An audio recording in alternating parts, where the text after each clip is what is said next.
자, 이제 동그랑땡 난자완스부터 만들어 볼 건데요. 동그랑땡 한 15개 정도 준비를 했습니다. 그런 완제품도 이렇게 해동을 거쳐야 될까요? 오, 좋은 질문입니다. 해동해야 되지 않아요? 이 동그랑땡을요, 냉동실에서 꺼내면요, 겉에 이렇게 살얼음처럼 쫙 네네. 묻어 있어요. 맞아요. 네, 이 얼음은요, 실온에서 한 5분에서 10분 정도만 두면은 녹기 시작합니다. 네, 이때 키친타월로 살짝 눌러서 이 겉부분에 얼음과 이 물기를 조금 제거해 주시면은요, 충분히 해동되니까 걱정 안 하셔도 됩니다. 네, 먼저 이제 동그랑땡을 살짝 튀기듯이 한번 익혀줘 볼게요. 네. 일단 좀 예열이 된 상태에서 저는 식용유를 좀 여유 있게 넣을게요. 한 컵 정도를 살짝 튀기듯이 넣을 거예요. 그리고 자, 이렇게 해서 불이 약할 때부터 넣겠습니다. 약할 때부터. 근데 셰프님, 튀기듯이. 동그랑땡으로 이제 중식 요리를 할 거면 이따가 재료랑 같이 한 번에 끓이면서 양념을 좀 같이 만들면 될 것 같은데 왜 먼저 한번 튀기시는 거예요? 이 동그랑땡을 익혀져 있는 상태라고 해도요. 네. 사실 겉에가 조금 부드러운 상태예요. 음. 그래서 소스랑 함께 푹 끓여지다 보면은 이 으깨질 동그랑땡이 막 수 있죠. 으깨지는 거예요. 모양이 근데 나중에는 이걸 하나씩 이렇게 젓가락으로 먹지 못하고 숟가락으로 드셔야 되는 경우가 생깁니다. 네, 그래서 겉을 한번 익혀주시면 코팅처럼. 사실 코팅도 되고요. 사실 단단하게. 또 기름 맛이라는 게 좀 있잖아요. 네. 겉에 좀 약간 바삭해지면 속은 촉촉해지고. 맞아요. 어. 겉바속촉이 가능하겠죠. 중식 요리 중에 그런 거 있는데 이렇게 막 못생긴 동그랑땡 같은 건데 튀겨져 있고 오늘 그거 만드는 거예요, 난자완스. 그게 난자왔어요? 네. 오늘 처음 알았어요. 셰프님, 언제쯤에 약간 건져주면 좋을까요? 사실 전체적으로 노릇노릇한 살짝 색깔이 됐을 때 빼주시는 게 좋은데요. 예. 주의점이 있는 게 센 불로 하시면 안 돼요. 네. 왜냐면은 양념이 묻어있는 상태의 동그랑땡이잖아요. 그렇기 때문에 양념이 쉽게 탈 수가 있어요. 네. 그래서 불은 약불에서 중불 정도로 은근하게 그냥 해주시면 되고요. 나는 튀긴 거 싫어 하시는 네. 분들은 그냥 기름 후라이팬에 얇게 펴신 다음에 전 부치듯이 부쳐주셔도 돼요. 네. 벌써 냄새가 너무 좋아요. 명절 냄새 또 난다 저 또. 빛깔도 너무 좋아. 자, 동그랑땡이 이 진한 갈색으로 튀겨지면 건져서 기름을 살짝 빼줄게요. 네. 아우, 색깔 봐. 지난 만두의 화려한 변신에 이어서 오늘은 또 동그랑땡이 얼마나 화려하게 변신할지 진짜 이야. 기대됩니다. 네. 셰프님, 네. 이제 여기까지는 우리가 알고 있는 그 동그랑땡의 모습이에요. 근데 쉬웠어요, 난자완스 하면 전 딱 떠오르는 게 그 소스 어떻게 만들어? 맞아. 중국집에서 나오는 그 고급 소스? 그게 가장 네. 중요해요. 그게 지금 너무 기다려져요. 그 소스. 세현 씨, 네? 제가 누굽니까? 뚝딱뚝딱 신뚝딱. 뚝딱 신뚝딱. 걱정 안 하셔도 됩니다. 본격적으로 이 난자완스를 정말 뚝딱 만들어 볼 건데요. 정말 네. 집중해 주셔야 돼요. 툭 지나갑니다. 자, 먼저 이 중식의 가장 기본이라고 할 수 있는 향신 채소를 네. 볶아서 기름에 향을 낼 겁니다. 네. 자, 먼저 궁중팬에 식용유 한 큰술 넣어주고요.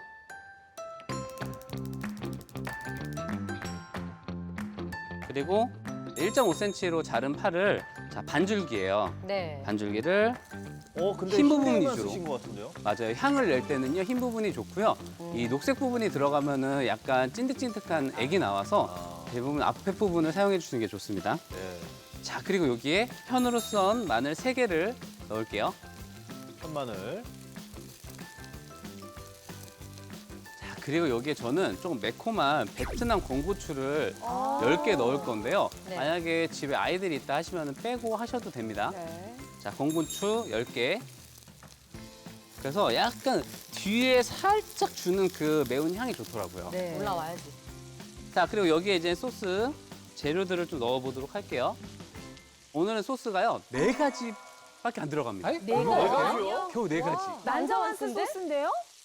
먼저 조금 약간 불이 온도가 있었을 때 청주 2큰술을 넣어주도록 하겠습니다. 저기 셰프님 보통 중식 요리는 왜 그 청주가 꼭 들어가잖아요, 그죠? 예. 근데 청주를 넣는 이유가 따로 있나요? 일단 청주는요, 잡냄새도 잡아주고요. 와. 이 단맛이 있어요. 와, 중국집 그 냄새. 요리 자체의 향을 골고루 좀 퍼지게 해주는 역할도 해주고, 사실 청주가 없으면 소주를 넣으셔도 되는데 네. 좀 알코올이 날라간, 좀 열어놓고 며칠 지난 것들 넣어주시면 좋습니다. 지금 완전 중국집 그 문 와. 열자마자 나는 냄새. 아, 저게 청주였구나. 자, 여기 이제는 국물이 있어야 되니까요. 네. 다시마 육수 1컵 반이에요. 한 컵 반을 넣어주세요. 다시마 육수 하면 또. 아니 중국집 앞에 지나다니면 막 이렇게 냄새 막 나오잖아요. 네. 딱 그 냄새예요. 지금. 맞아요. 자, 그리고 여기에 간장 한 큰술, 그렇죠, 간장 굴소스 한 큰술 반을 넣을 거예요. 아, 간장이랑 굴소스.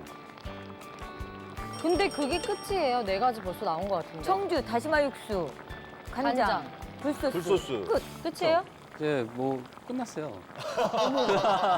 정말요? 이어서 바로 이제 부재료를 넣어줄 건데요. 바로. 네, 먼저 죽순 넣어줄 겁니다. 죽순 들어가죠. 네, 저게 죽순인데요. 들어가는 순간 중국 음식. 통조림 죽순이에요. 네. 죽순도 나올 때가 있고 요즘에는 뭐 삶아서 얼려서도 파는 것들도 있는데 네. 가장 쉽게 구할 수 있는 통조림 죽순이고요. 좀 얇게 썰어서 한 60g 정도 준비했습니다. 네. 아, 제가 그 통조림 죽순에 대해서 한번 좀 알아보니까 그냥 바로 쓰면은 약간 그 죽순의 씁쓸한 맛이 아 그래요? 난다고 하거든요. 그래서 살짝 물에 헹궈주면 데쳐주는 거. 맞습니다. 물에 헹궈 주시기만 해도 사실은 약간 쓴맛이 좀 제거가 되고요. 예. 또 이게 보면 안에 허옇게 낀 것들이 있어요. 그런 거를 흐르는 물에 잘 닦아주시면 훨씬 더 좋으니까 꼭 한번 세척하신 다음에 썰어주시는 게 좋습니다. 와, 수현 씨. 네. 진짜 보여요? 죽순 먹어볼 일이 별로 없어서.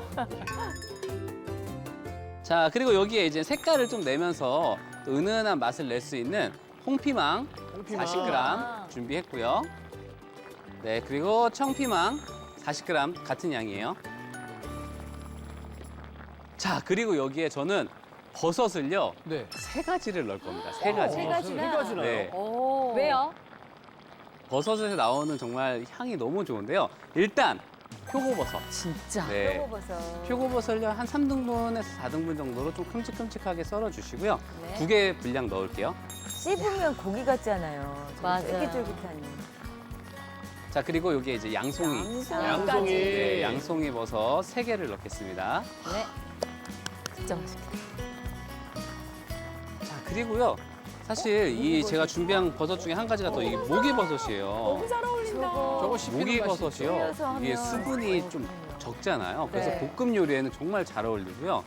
이게 하나에 뭉쳐져 있는데 저는 이렇게 좀 먹기 편하게 쪼개서. 칼질해서 한 6개 정도 오. 준비했고요. 뭐 좋아하시면 조금 더 넣으셔도 됩니다. 더 많이 넣고 싶어요. 탕수육 소스에서 맞아요. 네, 저기 모기버섯 있으면 저는 저것만 얹어 먹어요. 저는 아, 자취할 때 저것만 건져 아, 먹어요. 무조건 저도. 너무 좋아해요. 맞아요. 이 요리는요, 버섯이 가지고 있는 맛과 향을 잘 살려주시는 게 중요하고요.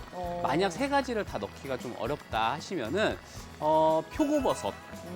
저는 표고버섯은 꼭 들어야 그래. 된다고 생각합니다. 표고버섯 꼭 넣어주셔야 돼요. 감칠맛도 확 올려주잖아요. 육수 우리 팩에도 건 표고버섯 들어간 거 많죠. 그렇게 해서 어느 정도 끓이면 될까요? 한 3분 정도만 끓여주시면 되는데요. 채소가 가지고 있는 수분과 이게 어우러지게끔만 해주시면 돼요. 자, 이제 충분히 끓었어요, 3분. 네. 자, 이제 여기에 살짝 튀겨놓은 동그랑땡을 넣고 살짝 다시 한번 또 끓여줄게요. 나 변신하러 입수. 입수. 투입 투입 투입. 기름을 뺀 거죠? 네, 기름 한번 살짝 제거된 거죠. 네네. 너무 화려해. 너무 화려해. 아, 진짜 요리다. 야, 근데 이거 진짜 간단한 방법인데. 완전 진짜 요리네요. 가족들이 놀래겠어요. 네. 아니 근데 진짜 재료 조금 들어간 거 외에는 방법은 그냥 말도 안 되게 간단해서 이제 추석이잖아요. 맞아요. 동그랑땡 무조건 냉동실 향인데 무조건 꺼내서 요리해 먹어야겠네요. 자, 이제 또 3분이 지났는데 여기에 이거 빠지면 심심해요. 청경채입니다, 청경채. 맞아. 청경채는 숨이 청경채 금방 너무 죽기 좋아해요. 때문에 맞아. 나중에 넣어주시는 게 좋아요. 네. 저는 3개 정도를 절반으로 잘라서 넣었고요. 이거 가볍게 한번 볶아주면 숨이 확 죽습니다. 네. 그리고 좀 뭔가 끈적끈적해야 되잖아요. 네. 여기에 이제 전분만 넣으면 됩니다. 진짜 좋다. 아, 다 하고 난 다음에. 전분. 자, 전분물. 물하고 1대1 정도로 아, 섞어주시고요. 쫀득쫀득해지는구나. 네, 뭐 걸쭉해지는. 농도에 따라 다르지만 그 전분물은요 사실 레시피 잡기가 어려워요. 그래서 보통 넣으면서 조절해 주셔야 돼요. 아하. 일단 저는 2큰술 먼저 아, 먼저 넣어주겠습니다. 그 지금 감자 전분인 거죠? 감자 전분이죠. 예. 자, 이렇게 드시고 벌써 끈적끈적해지네요. 우와. 이게 소스가 없어야 돼요. 아하. 자, 재료들과 어우러지고 끈적끈적해져야지 완성되는 거죠. 그리고 여기에 마지막에 뭘 넣는다? 참기름. 참기름. 참기름을 고소한 반 큰술 살짝 넣어서 마무리할게요. 아 이러니까 야. 딱 그 아, 고소하면서 이게 냄새. 농도가 딱 됐네. 아, 난장어의 네. 그림이 나오네. 비주얼이.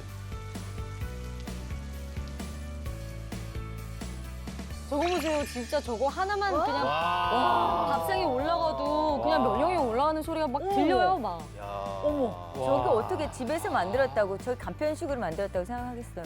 색깔 다양하고 좋다.